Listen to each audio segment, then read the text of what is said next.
2021년 6월 6일 우리에게 주시는 하나님의 말씀은 창세기 1장 26절부터 28절까지의 말씀입니다. 제가 봉독하도록 하겠습니다. 하나님이 이르시되 우리의 형상을 따라 우리의 모양대로 우리가 사람을 만들고 그들로 바다의 물고기와 하늘의 새와 가축과 온 땅과 땅에 기는 모든 것을 다스리게 하자 하시고, 하나님이 자기 형상 곧 하나님의 형상대로 사람을 창조하시되 남자와 여자를 창조하시고, 하나님이 그들에게 복을 주시며 하나님이 그들에게 이르시되 생육하고 번성하여 땅에 충만하라, 땅을 정복하라, 바다의 물고기와 하늘의 새와 땅에 움직이는 모든 생물을 다스리라 하시니라. 이는 저에게 주시는 하나님의 말씀입니다. 사랑하는 디모인 한인교회 성도님들, 한 주간도 모두 평안하셨습니까? 오늘은 교회력으로 성령 강림 후 제2주입니다. 주님의 은총이 성도님과 가정 가운데 차고 넘치게 되기를 바랍니다. 자, 오늘은 하나님의 형상으로 창조됨의 의미가 무엇이냐는 제목을 통해서 창세기 1장 26절에서 28절의 본문을 통해서 함께 은혜를 나누고자 합니다. 인간의 정신건강을 연구하는 사람들은 이 자존감과 의사소통 능력이 인간의 정신건강에 있어서 가장 중요한 부분이라고 말하고 있습니다. 인간은 높은 자존감을 가지고 살아갈 때 그렇기 때문에 행복한 삶을 살아갈 수 있다고 합니다. 그런데 우리는 살면서 높은 자존감과는 달리 사실은 굉장히 낮은 자존감을 갖고 살아가는 사람들을 많이 발견하게 됩니다. 사실 낮은 자존감의 문제는 돈, 건강, 지식, 나쁜 가정 환경, 또 우리가 함께할 친구가 없기 때문만이 아니라 다른 이유들이 더 중요한 이유가 될 수 있습니다. 낮은 자존감의 가장 핵심적인 원인 중에 하나는 자기 내면에 대한 부정적인 생각과 또 내면에 가지고 있는 죄의식이라고 합니다.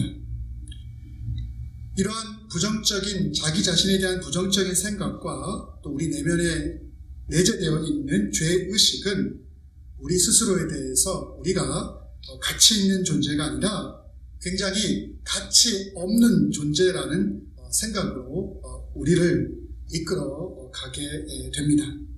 자, 그렇지만 오늘 성경의 말씀은 하나님이 창조하신 우리가 얼마나 귀한 존재인 것인가를 분명하게 보여주고 있습니다. 그렇기 때문에 하나님의 형상, 하나님의 형상을 통해서 창조된 우리 모두가 우리의 깨어진 그러한 내면을 회복함을 통해서 우리의 자존감이 풍성해져서 우리의 삶 속에서 행복을 누리고 살아갈 수 있는 저와 여러분 모두가 되기를 바랍니다. 자, 창세기 1장 31절 보게 되면은 이렇게 말씀하고 있습니다. 하나님께서는 모든 것을 창조하시고 그것들을 보시기에 심히 좋았다고 하셨다라고 말씀하고 있습니다. 우리가 하나님의 세상 창조 과정을 보게 되면요, 하나님께서는 창조의 마지막 과정 속에서 인간을 창조하신 것을 볼 수가 있습니다. 그리고 하나님은 다른 피조물들을 만들어 나아가는 과정과는 다르게 인간을, 우리를 창조하실 때는 더 특별하게 창조하셨음을 우리는 성경의 말씀을 통해서 확인할 수가 있습니다. 자, 그렇다면 하나님이 다른 피조물과 이렇게 비교했을 때 인간을 특별하게 만들었다는 것을 우리는 어디서 확인할 수 있겠습니까? 제일 먼저는 하나님이 인간을 창조할 때 자기의 형상, 즉 하나님의 형상대로 인간을 창조하셨다라는 이 구절을 통해서 인간이 특별하고 다른 피조물들에 반하여 특별하게 창조된 것을 우리는 확인할 수가 있습니다. 하나님의 형상대로 인간이 창조되었다는 것은 우리가 하나님의 어떤 신체적인 특성을 우리가 닮았다라는 것을 의미하고 있는 것이 아니죠.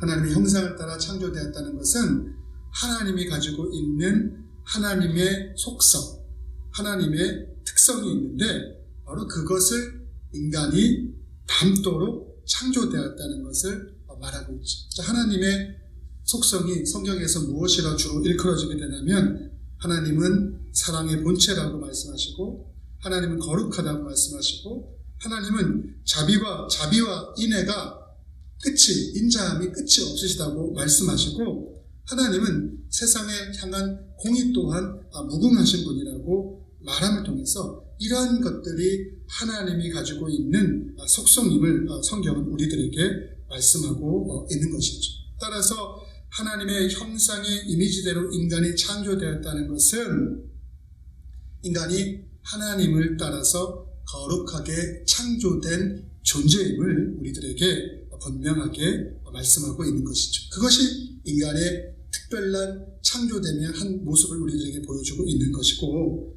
또 다른 인간의 특별한 창조됨을 우리는 어디서 확인할 수 있냐면 바로 다스리다라는 구절을 통해서 우리는 확인할 수가 있습니다. 하나님께서는 인간을 창조하신 다음에 하나님이 창조하신 다른 피조 세계를 인간을 통해서 다스릴 수 있는 그러한 권한을 우리들에게 위임해 주신 것을 이 성경의 말씀은 우리들에게 분명하게 보여주고 있죠. 자, 그래서 인간이 하나님께서 우리에게 맡겨주신 피조 세계를 하나님의 뜻에 따라서 그것을 잘 우리가 관리하고 다스리게 된다면 창조세계, 하나님이 창조한 이 창조세계는, 피조세계는 질서를 유지하면서 생육하고 번창할 수 있게 되는 것이죠. 하지만 인간이 하나님의 뜻에 따라서 하나님이 창조하신 세계, 이 피조세계를 우리에게 맡겨주신 이 세계를 잘 관리하지 못하게 된다면 이 피조세계의 질서는 무너지게 되고 정말 이 피조세계는 엉망이 되어버리고 마는 것입니다. 그래서 이 창세기는 창조의 과정 속에서 특별히 인간의 창조의 과정을 통해서 인간이 바로 하나님의 형상과 같이 형상을 닮은 존재로 만들어졌고 또 그리고 이 피조세계를 하나님께 위임받아서 그것을 다스리는 존재로 창조되었음을 우리들에게 분명하게 말씀하고 있죠. 그것은 인간이 누릴 수 있는 정말 큰 특권이자 하나님께서 우리를 특별하게 지음받았다는 분명한 증거가 될 수 있는 것입니다. 자, 이렇게 인간의 창조가 귀하고 특별하게 이루어졌음에도 불구하고 현실을 살아가는 우리들의 삶을 생각해 볼 때 인간은 우리 스스로의 이 존귀한 가치에 대해서 잊어버리기도 하고 때로는 그것을 잘 누리고 살아가지도 못하고 그래서 제가 모두에서 말씀드렸던 것처럼 하나님이 창조하신 특별한 그러한 은혜 안에서 하나님이 주신 것을 잘 관리하면서 우리에게 맡겨진 사명을 감당함으로써 행복하고 기쁘고 그리고 정말 풍성한 삶을 살아가야 되는데 그렇지 못하고 오히려 내면 안에 부정적인 생각에 사로잡혀서 자기 내면 안에 죄의식에 사로잡혀서 그러한 행복을 누리지 못하고 살아가는 경우들도 많이 있죠. 그래서 우리가 예수님을 통해서 하나님과 인간의 관계에 있어서 모든 깨어진 것들이 사실 회복이 되었죠. 그리고 그 회복됨 속에서 우리는 주님이 주시는 풍성함을 누릴 수가 있어야 되는데 우리가 소유하고 있는 것, 우리가 가지고 있는 것, 그것을 우리가 잠시 잊어버리고 또 그것을 우리가 어떻게 잘 관리하고 또 활용해야 될지에 대해서 지혜가 부족해서 그것을 우리가 잊어버렸다면 그것을 다시금 우리의 삶 곳곳에서 회복할 수 있는 은혜가 오늘 주시는 이 말씀을 통해서 그러한 부분들이 회복되는 놀라운 역사가 저와 여러분들의 삶 가운데 있게 되기를 바랍니다. 그렇게 될 때 우리는 지금보다 더 풍성한 삶을 누릴 것이고 그리고 하나님께서 우리가 이 땅을 살아가는 동안 우리에게 맡겨주신 일들이 있는데 그 일들 또한 정말 잘 감당하게 될 줄 믿습니다. 자, 그렇다면 우리의 삶의 어떤 부분에서 하나님 우리에게 주신 그 풍성한 관계 안에서의 그 기쁨을 우리가 더 회복시킬 수 있어야 될까? 이것을 좀 생각해 보아야 되는데, 제일 먼저 우리는 우리 자신의 이 내면을 좀 바라볼 수 있어야 됩니다. 특별히 우리 안에 마음 가운데 내가 가지고 있는 이 부정적인 생각들이 있다면, 그리고 죄책감이라는 그러한 의식 속에서 우리가 살아간다면 먼저 그것을 극복할 수 있어야 하는 것입니다. 사실 인간은 굉장히 부족하고 연약한 부분들이 많이 있기 때문에 살아가면서 서로 사회생활도 하고 관계를 맺고 살아가게 되지만 그 과정 속에서 상처를 주고 받으면서 살아가게 되는 것을 볼 수가 있습니다. 건강의 이유 때문에 상처를 받을 수도 있고요. 경제적인 어려움 때문에 서로에게 상처를 주고받는 관계를 가지고 살아갈 수도 있습니다. 또 우리가 사회생활 하다 보면 여러 가지 인간관계를 갖고 살아가는데 그 관계를 잘 처리할 수 있는 것들이 부족하다 보면 그 안에서 또 많은 스트레스와 어려움들을 갖고 살아가게 되죠. 전쟁과 또 자연이 가져다주는 많은 재앙들도 인간들에게 수많은 상처를 남기기도 합니다. 자, 그래서 그런 모든 이유들이 우리가 살아가는 데 있어서 상처의 원인이 될 수 있는 것이고, 또 그것을 통해서 경험한 이 나쁜 기억들이 우리를 짓눌러 버릴 수가 있는 것이죠. 근데 사실은 이런 상처들에 대해서 더 중요한 점은 이 경험한 상처에 대해서 우리가 어떻게 반응하는가, 이것이 우리의 삶 속에 있어서 훈련되어져야 되는 부분들이고, 또 우리가 경험한 상처에 대해서 우리가 자포자기하고 그것을 그냥 받아들임을 통해서 거기서 무너져 버리는 것이 아니라 그것에 대해서 우리가 어떻게 보다 긍정적으로 반응함을 통해서 우리의 삶이 이 내면의 죄의식과 부정적인 생각을 벗어나서 보다 풍성함을 누릴 수 있는지에 대해서 우리는 믿음을 가지고 고민할 수 있어야 할 것입니다. 자, 그래서 만약에 우리가 이 반응을 잘 하지 못한다면, 이 우리가 받은 상처에 대한 그 경험에 대해서 그것을 지혜롭게 반응하지 못하게 된다면 우리는 상처를 가지고 살아가게 되거나 또는 그것을 숨기게 되거나 아니면 아무렇지 않은 채 그것을 무시하고 살아갈 수 있지만 그것이 해결된 것이 아니기 때문에 언제 어느 순간에 그것이 우리 자신과 또 우리와 관계를 맺고 살아가는 다른 사람에게 더 큰 해악으로 돌아갈 수 있다는 사실을 우리는 잊어서는 안 되죠. 스스로 우리와 다른 사람의 삶들을 망가뜨릴 수가 있는 것이죠. 하지만 우리가 적어도 믿음을 가지고 하나님 앞에 구원받은 존재로서 우리가 작은 믿음이라도 우리가 가지고 있다면 우리는 주님이 주시는 성령님이 주신 은혜를 통해서 우리의 삶의 과정 속에서 현명한 선택을 할 수 있어야 되는데, 그 현명한 선택이라는 것은 무엇이냐면 결국에 나를 구원해 주신 주님께서 내 삶 속에 내가 감당할 수 없는 이 상처조차도 그분의 힘을 통해서 우리는 치유받을 수 있다는 것을 믿음을 통해서 주님 앞에 한 발 나아갈 수 있는 그 믿음이 우리에게 필요한 것이죠. 우리가 성경의 말씀을 통해서 보게 되면 주님께서는 사람들의 육체적 질병을 치료해 주셨을 뿐만 아니라 우리의 마음, 내면 그 깊은 곳까지 치유해 주시는 유일하신 분임을 분명하게 말씀하고 있죠. 우리는 그러한 주님을 신뢰할 수 있어야 할 것입니다. 요한복음 4장에 보게 되면 예수님이 사람들을 치유하시고 또 병을 고치셔서 수많은 얘기가 나오는데, 요한복음 4장에서는 정말 예수님이 우리의 내면, 우리의 정말 갈급하는 그 바닥 내에서 우리가 하나님을 통해서 간구하는 그 간구에 대해서 응답하시는 그러한 내용들을 우리는 볼 수가 있죠. 예수님께서 일부러 요한복음 4장에 보게 되면 사마리아 여인을 만나기 위해서 사마리아에 가셔서 그 여인이 물을 깃는, 그것도 다른 사람들이 그 여인을 비판하고 비난하기 때문에 다른 사람들이 그 여인을 비판하는 그 시간을 피해서 바로 대낮에 정오에 그 우물을 기르러 나온 사마리아 여인을 만나주시는 그 모습들이 나오게 되는 것을 볼 수가 있죠.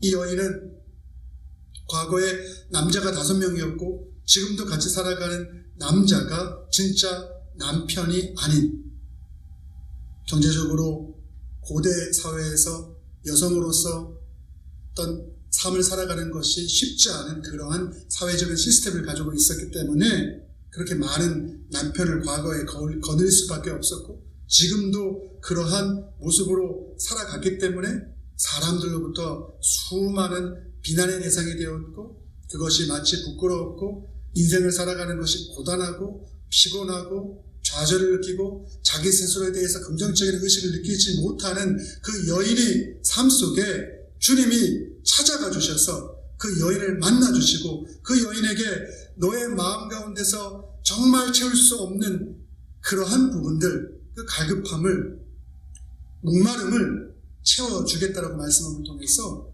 그 여인이 그러한 예수님의 초청에 예수님을 메시아, 구원자로 받아들이는 응답을 하게 됨을 통해서 그 여인이 자기 삶으로부터의 압박과 자유하지 못함과 죄책감과 부정적인 내면의 그 모든 것으로부터 해방되게 되는 놀라운 구원의 역사를 받게 되는 모습을 성경은 우리들에게 보여주고 있죠. 우리에게는 해결되지 못한 삶의 갈증이 있을 수가 있습니다. 우리가 깊게 묻어두었던 우리만이 알고 있는 그런 삶에 대한 갈증의 부분이 있을 것입니다. 주님은 그것을 만져 주시기를 원합니다. 그것을 주님 앞에 끄집어내는 것, 보여드리는 것은 부끄러운 것이 아닙니다. 주님이 말씀하셨습니다. 의사가 필요한 것은 병자를 위해서 의사가 필요하다. 주님이 그러한 역할로 병든 자들을 치유해 주실 것임을 분명하게 말씀해 주셨습니다. 그래서 우리는 우리의 내적인 상처의 치유를 위해서 가장 중요한 것이 무엇이냐면, 세상의 노력으로 우리가 치유받았지 못했던 우리 내면의 상처이다 할지라도 주님은 그것을 분명히 치유해 줄 수 있는 분이라는 믿음이 우리들에게 필요한 것입니다. 우리가 예수님을 진짜로 만나게 되면 우리는 우리 스스로가 얼마나 존귀한 존재인지를 알게 됩니다. 우리의 자존감을 무너뜨리게 되는 부정적인 생각과 죄책감은 주님이 우리에게 결단코 허락한 것이 아닙니다. 주님은 우리를 그분의 자녀로 불러주셨기 때문에 우리의 작은 고통 가운데 고통에 대해서도 응답하시는 분이십니다. 오늘 예수님께서 초청해 주셔서 자신의 내면의 문제가 해결받게 되었던 이 사마리아 여인처럼 주님께서 우리의 삶 가운데 오셔서 그 내적인 부분을 치유해 주시길 원할 때, 그 초청을 우리들에게 허락하실 때, 그것에 대해서 이 우물가의 사마리아 여인처럼 주님께 나아갈 수 있는 저와 여러분 모두가 되기를 간절히 바랍니다. 자, 그렇다면 제일 먼저 우리의 부정적인 생각과 그리고 죄책감 속에서 우리의 무너졌던 하나님의 형상의 이미지가 회복되어야 된다고 말씀을 드렸는데, 그 다음으로 이러한 형상이 온전하게 회복되어야 될 그러한 부분이 있습니다. 바로 그 부분이 어디냐면 우리의 가정입니다. 우리의 가정은 우리 삶의 기초라고 할 수가 있죠. 우리가 가정에서 행복함을 경험하게 될 때, 그런 행복함을 경험한 사람들은 다른 사람과 다른 공동체와의 관계를 아주 잘 맺을 수 있게 됩니다.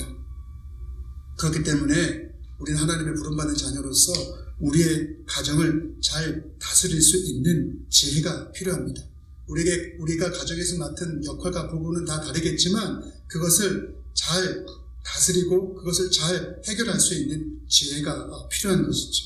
그런데 우리가 속해 있는 우리의 가정이라는 것이 높은 자존감이 아니라 낮은 자존감으로 이루어진 구성원들로 우리의 가정이 이루어져 있다, 구성되어져 있다면 아마 그 가정에서 우리가 행복을 느낄 가능성은 굉장히 적을 것입니다. 우리는 창세기가 이야기하고 있는, 또 저도 자주 설교 시간에 말하고 있지만 이 요셉의 이야기를 통해서 그 가정이 가운데 질투와 또 편애와 아버지의 편애와 또 형제 사이의 열등감이 가져다준 비극적인 가정의 아픈 이야기에 대해서 잘 알고 있습니다. 하나님이 요셉의 삶 가운데, 아버지 야곱의 삶 가운데, 그 가정 가운데 개입해 주지 않으셨다면 요셉과 그 이복 형제들이 가지고 있었던 갈등, 그리고 그 아버지 야곱이 가지고 있었던 이 갈등의 문제가 제대로 해결되지 못했을 것입니다. 하지만 우리가 잘 알다시피 하나님은 바로 그들의 삶 가운데 개입해 주셨지. 그래서 그 하나님의 개입을 통해서 형제들이, 그 가정이 다시 회복되어지는 장면이 창세기 45장 5절에 나옵니다. 이렇게 말씀하고 있죠. 요셉이 그의 이복 형제들에게 애굽의 총리가 된 자신들에 의해서 배반당해서 버림받아서 노예로 팔려간 그 동생에게 지금 식량을 구하려 왔는데, 그래서 자기들이 해코지를 당할까봐 두려워하는 가정 가운데 이 이복 형제들이 지금 놓여 있는데, 이집트의 총리가 된 요셉이 그들을 향해서 이렇게 말하는 것이죠. 당신들이 나를 이곳에 팔았다고 해서 근심하지 마소서. 하나님이 생명을 구원하시려고 나를 당신들보다 먼저 보내셨나이다 라고 고백을 합니다. 그리고 이어지는 45장 8절에서 계속해서 이렇게 말합니다. 그런즉 나를 이리로 이집트로 보낸 이는 당신 형제들이 내가 미워서 나를 노예상에게 팔아버려서 내가 이것을 오게 된 것이 아니고 하나님이 나를 이곳에 오게 하셨습니다. 하나님이 나를 이집트의 파라오에게 아버지로 삼으시고 그 온 집의 주로 삼으시며 애굽의 온 땅의 통치자로 자기를 삼게 만들어 주셨습니다라고 고백을 하고 있지. 기억하시기 바랍니다. 주님은 우리의 상처받은 부정적인 생각과 죄책감도 치유하실 수 있고, 그래서 치유해 주시길 원하실 뿐만 아니라 우리의 가정의 분란과 어려움 속에서도 찾아오셔서 가정 가운데 화해와 평화를 주기를 원하시는 분입니다. 그리고 우리가 믿음을 가지고 주님의 그러한 초청에 대해서 예스라고 응답하는 이들이 있는 가정에는 반드시 하나님께서 축복을 허락해 주십니다. 그래서 만약 우리의 가정이 삶의 여러 가지 어려움과 갈등 가운데 놓여 있다고 한다면 결코 포기하지 마시고 주님의 도우심과 지혜를 믿음을 통해서 구할 수 있는 저와 여러분 모두가 되기를 바랍니다. 반드시 믿으시기 바랍니다. 하나님을 신뢰하고 의지하고 믿고 기도하는 가정은 결단코 망하지 않고 하나님께서 그 가정을 지켜주시고 보호하시고 온전하게 이끌어 주실 것입니다. 그러한 하나님의 초청에 대해서 마음을 열고 받아들이시고 더 하나님께 의지하고 의탁할 수 있는 저와 여러분 모두가 되기를 바랍니다. 자, 그렇다면 이제 우리의 내면과 우리의 가정에 있어서의 회복이 이루어졌다면 마지막으로 우리가 하나님과의 형상이 회복되어야 될 것은 어디겠습니까? 바로 이웃과의 관계 안에서의 회복을 이룰 수 있어야 합니다. 하나님께서 인간을 창조하실 때 남자와 여자로 창조하셨습니다. 이것이 의미하는 것은 인간이 혼자 사는 존재로 창조되지 않았다는 것을 우리들에게 보여주고 있는 것입니다. 바로 이웃과 더불어 살아가는 존재로 창조되었다는 것입니다. 그래서 창세기 2장에 보게 되면 혼자 독처하며 살아가던 아담을 위해서 하나님이 여자를 창조하셨을 때 아담이 그 창조된 여자에 대해서 다음과 같은 고백을 하게 되는 것을 볼 수가 있습니다. 바로 아담의 고백인데, 하와에 대한 아담의 고백인데, 내 뼈 중에 뼈요 살 중에 살이라고 고백을 하게 됩니다. 바로 이 고백이라는 것은 우리가 더불어 살아가는 이웃이 바로 내 몸과 같은 존재라는 것을 우리들에게 말씀해주고 있는 것이죠. 우리가 내 몸을 생각한다면 우리가 얼마나 그것이 귀하고 소중합니까? 바로 이웃이 내 몸과 같은 존재라는 사실을 우리들에게 말씀해주고 있는 것이죠. 그러므로 하나님의 자녀로 부름받았음에도 불구하고 이웃의 어려움에 관심을 기울이지 않고 자기의 이기적인 삶과 또 자기 자신만을 위해서 살아가는 것은 하나님의 형상을 따라 지음받은 피조물로서 우리가 취해야 될 태도가 아닌 것임을 분명하게 말씀하고 있는 것이죠. 우리가 하나님의 형상으로 창조되었다는 것은, 그리고 다른 필요 세계를 위임받아서 우리가 그것을 잘 관리할 수 있는 청지기 같은 존재로서 우리가 부름받았다는 것은 단순히 인간의 우월성을 드러내기 위한 말씀이 아니죠. 사실 그것보다는 우리가 더불어 함께 살아가는 존재로서 인간이 이 세상 가운데 부름받았다는 것을 우리들에게 말씀하고 있는 것이죠. 더불어 함께 살아간다는 것은 우리의 이기심을 내려놓고 그 이기심의 자리에 다른 사람들을 향한 헌신과 또 사랑으로서 그 자리를 채우는 존재인 것을 우리들에게 말씀하고 있는 것이죠. 사도행전 4장 32절은 초대교회의 아름다운 모습을 우리들에게 보여주고 있습니다. 이렇게 말씀하고 있어요. 믿는 무리가 한 마음 한 뜻이 되어 모든 물건을 서로 통용하고 자기 재물을 조금이라도 자기 것이라 하는 이가 하나도 없더라. 계속해서 34절과 35절에 보게 되면 이렇게 말합니다. 그 중에 가난한 사람이 없으니 이는 밭과 집 있는 자는 팔아 그 판 것의 값을 가져다가 사도들의 발 앞에 두매 그들이 각 사람의 필요에 따라 나누어 주니라. 바로 이 사도행전의 말씀들은 초대교회의 성숙한 모습과 공동체를 향한 아름다운 배려의 모습들을 우리들에게 보여주고 있습니다. 하나님의 형상이 회복되게 되면 우리의 이기심의 자리는 사라지고 그 대신에 이웃을 향한 관용과 헌신이 더 풍성해지는 것을 우리들에게 보여주고 있는 것입니다. 그리고 우리가 이러한 공동체 간에 속해 있게 될 때 우리는 행복감과 기쁨을 누릴 수 있게 되는 것입니다.